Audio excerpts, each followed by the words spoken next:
In Liberia, an election's been held to elect new senators despite fears that voting might help spread Ebola. The polls had been postponed, but the Supreme Court dismissed a case to have them delayed until the Ebola crisis was over. Voters were warned not to stand too close together and to wash their hands before and after voting to minimize the chances of the disease spreading.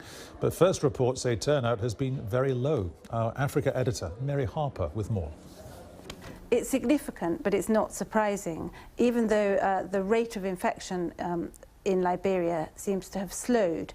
The country, more people have died in Liberia than anywhere else, more than 3,000 people. So there's still tremendous fear. So it's not surprising that people are alarmed about going and queuing up, crowding together to vote. It's not surprising that the turnout has been quite low.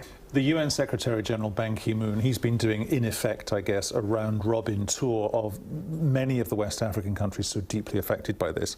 He seems to be identifying almost a north-south divide here, where north of a line it's going very well, but south of a line it's not going so very well.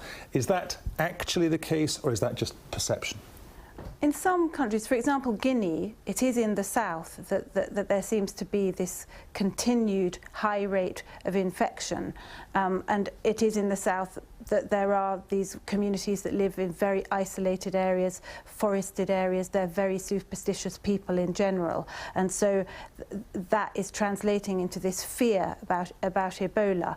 But also, I think it's more the case that Ebola is a disease that affects poor people wherever they are, whether they're in cities, whether they're in rural areas, because they're not educated, they're still not getting that message, and they're still behaving in ways that in some cases will actually make it more likely that they'll get the disease, rather than behaving in a way that it's not actually that difficult to protect yourself from Ebola, but they're still not getting that message.